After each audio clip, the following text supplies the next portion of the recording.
over. This is a creepypasta, and I have no idea who it's by. Well, first time you heard my voice. I am a squid, as you know. Actually, it's kind of weird because no one's gonna watch it. Right. We will begin the creepypasta momentarily.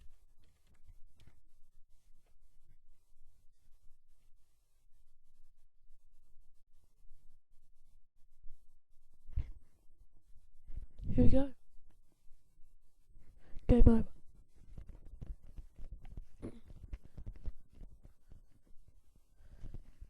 Let's start by saying that I'm a casual gamer. I enjoy a round of Halo every now and then, when it's RPG or adventure game. I'm not picky. I'm not competitive. So when my friend Chelsea called me to play some games at her house, I was all for it. I left to her place at around 7, opting to catch the bus rather than walk in the spring rain. During the bus ride, I remember thinking about the time I visited them on April 1st. Chelsea and her family had gotten me a prank involving replacing and filling the Oreos with toothpaste. It was all good fun. We shared a good laugh. Briefly wondering what they had in store for me today, on Friday the 13th. It wasn't until I heard the bus doors closed and I realised I was standing outside the bus stop. I was at Pace. I walked the remaining 3 blocks to Chelsea's house. I was greeted by a barking at the 2 dogs, Elsie and Miller. The minute Chelsea opened the door, I was rushed by Miller, the energetic fluffball. Elsie just lied on the floor lazily, as she often did. We went into the main room and made ourselves comfortable. I'd always liked the feel of her house. It was very warm and inviting. But on that night it was different. It seemed a little less comforting than it usually did. I passed it off as a side effect of the gloomy weather. Tonight, the game of their choice was the latest Call of Duty release, Black Ops. Just to point out that Black Ops 2 is the latest Call of Duty released. This was actually posted by admin on August 7th, 2011, so yeah. As I said before, I'm not the competitive type. Chelsea, on the other hand, had guns blazing as soon as the game loaded. Good old Chelsea. We had fun for a couple hours, killing other players online, and a flurry of bullets and button mashing. The clock heard 10. Chelsea's brother, Nathan, came upstairs. "Can I play?" he asked him with a mischievous grin. He'd always been a little trickster, just 13 years old. I was still convinced that he's the one behind the Oreo prank. We let him join at alternating turns for every round or so. Near midnight, Nathan gave a suggestion: "Let's play zombies!"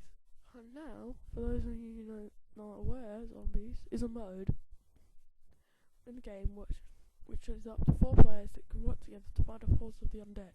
It's not really scary, just mind the zombie killing. It sounded like fun, so we agreed. A few minutes later, something odd struck me. I realised that why the house felt different. "Hey Chelsea, where are your parents?"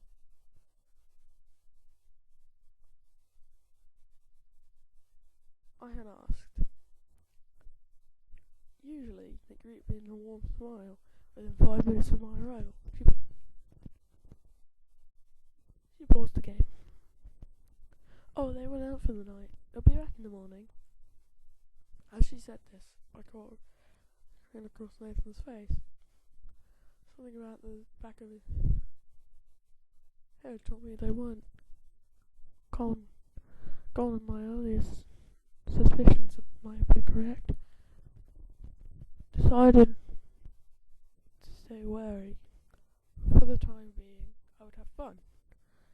After several close calls and remaining caught with reanimated corpses, we made it to a certain level of the random box.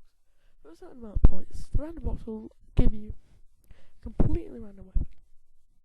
So always you'll get, Nathan used it first, always, he got a very useful weapon. An automatic rifle. Chelsea followed suit, but you were stuck with her It was my turn. One thing I expected to get. What came? The box was certainly not one of them. At first, my eyes started to deceive me. I had misplaced my glasses. Instead of a regular weapon, what if there was a toy? It said in mid-air over the box. We all sort of looked at it, trying to figure out what it was. I knew that sometimes a toy clever monkey with symbols would appear as a joke to the player. While inconvenient, it was never a big deal. However, this wasn't a monkey, he studied it. It was realised it was a doll. Suspicion threw down spine. It was burned bad. Its clothing was scarcely there. Well, it had its hair. Missing an eye, it was half charred. Before either of us could say anything, it began to rise higher into the air, and that's when the giggling began. Not childish giggling, or a mirthful chuckle. It was an unsettling, unnerving, and it was just didn't belong. It honestly jarred me for a second.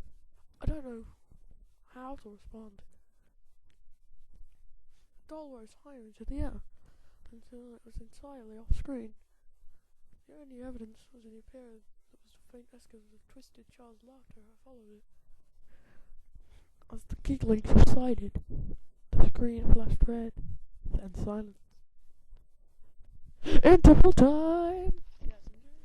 Yes, I am doing a thing called interval time, where basically we stop for a bit and then we go back. So it's pretty lengthy. I mean, it's got like loads of pages left.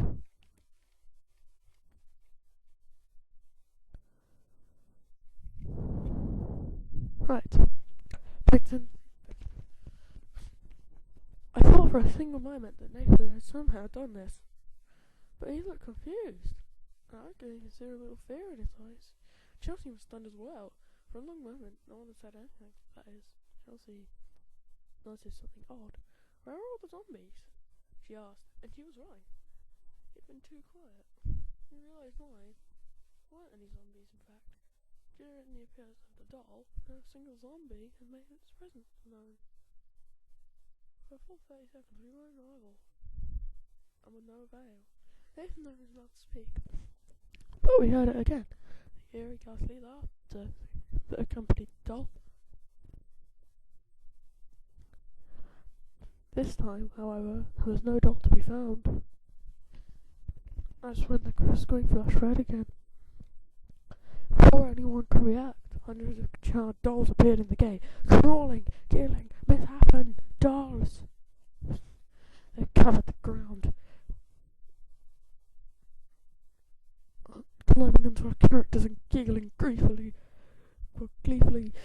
until somehow ripped open wounds, causing blood to spill everywhere. I looked away. I knew it was just a game, but I decided I was too creeped out. When I looked back, I'd seen the customary game over screen. There was nothing different. Our character's names were appeared in the bottom of the screen. Nathan's was highlighted for some reason. The house was quiet. We just sat there, collecting. Relaxing ourselves. It's just our first to speak. Good one, Nathan. You actually freaked us out a little. I tried to keep quivering. Keep the light quivering out of my voice. I'm trying to do that right now. The quizzical look didn't help. What are you talking about? He didn't reply. I was determined to expose him. The creepy doll in this game? I knew you did that as a joke. Slowly shook his head. Brian, I never seen that happen before. I don't know why. I must have, but I felt myself get angry. So I just let him have his fun. It was a stupid joke after all.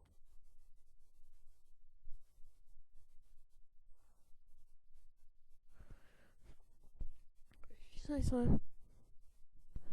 I touched Chelsea. I don't. Do you want to get a snack from the kitchen? She nodded. We got up.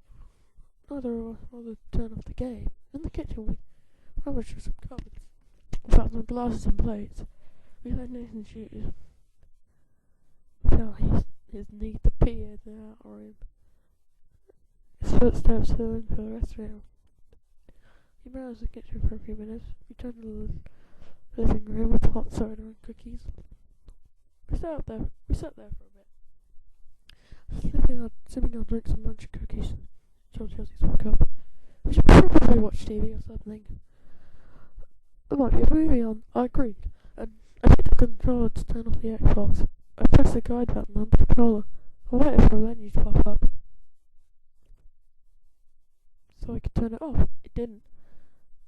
Sighing both in resignation and in frustration, I got up to turn it off. I pressed the button, expecting a little green light to disappear, but it didn't.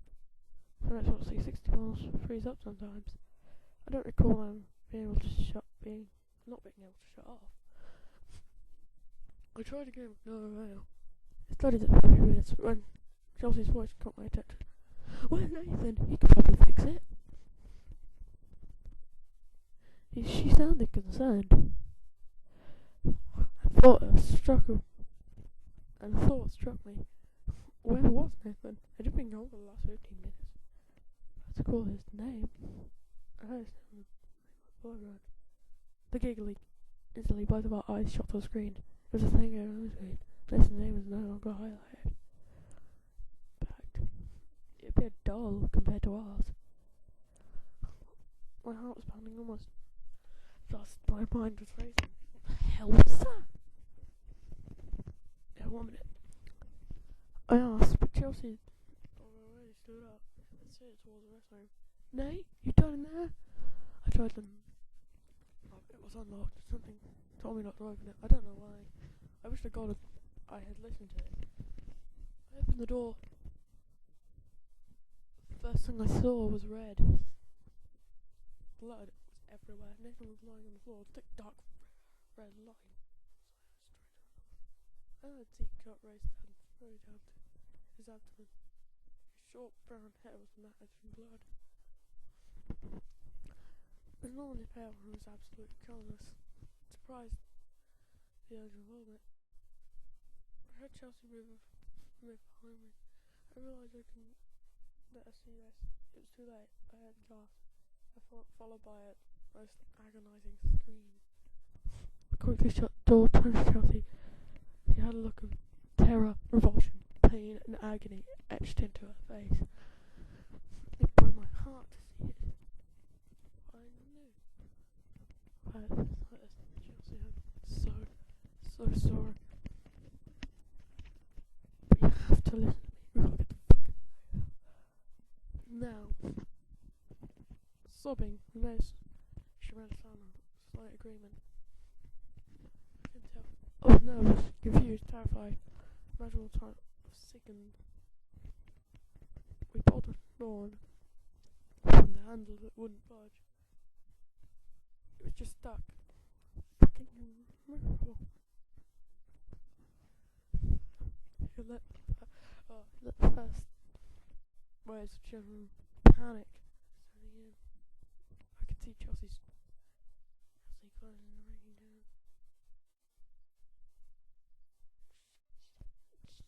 I pulled my phone down. No.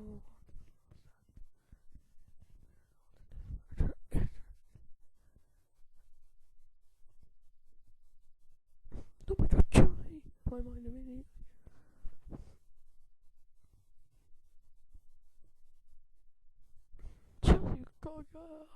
Gotta go.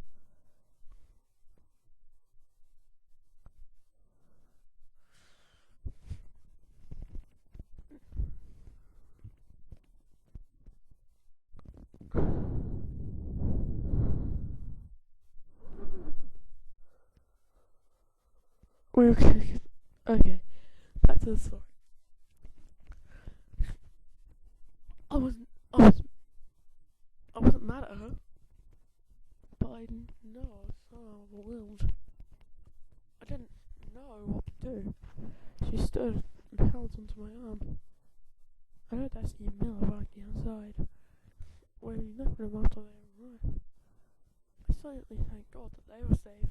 In the living room, I turned to Chelsea. We've got away from right now, so we can. I stopped short behind those screams. Her character's name, Twilight, must have showed the horror on my face. Because she turned around to see what I was gaming at. A wave of terror was shown on her face. She looked at me. Getting the hell out of here. Chelsea, hold on to me.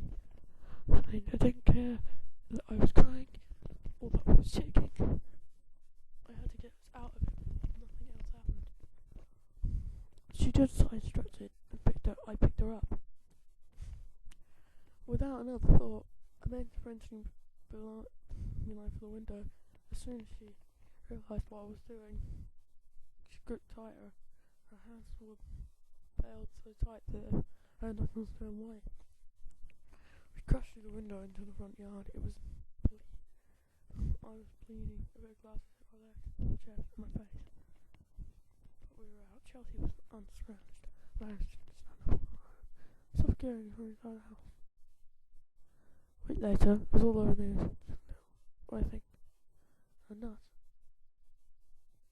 I think and the whole story, I think we were nuts. Oh god, yeah, everything from neighborhood kills, child murders, paper in the city, and Nathan's funeral, I took his parents. It was heartbreaking. I really liked that kid. A few days after that, I was sitting in my living room, looking at my stack of games. I wanted to Call of Duty Black Ops. Memories of that last night came rushing back. I almost screamed as I realised to move on and forget what was happening in my life.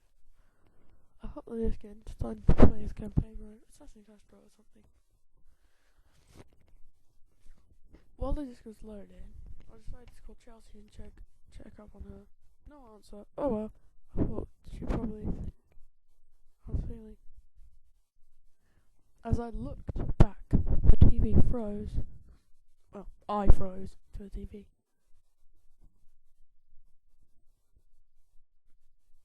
Instead of the touchscreen, it had the same go screen from last night. Nathan and Chelsea was dulled. Mine was highlighted. I heard a giggle. Well, that was a well-written creepypasta. I say that it took me ages to figure it out, but sorry about the recording this crud. So, tell me what, write down in the comments below this video, just below, down there, what you would like me to review next. Maybe a game, maybe do a fanfic about a random thing like a Superman, I don't know. Basically, do another creepypasta. Just write down what you would like me to suggest we doing. I'll see you next time on Creepypasta.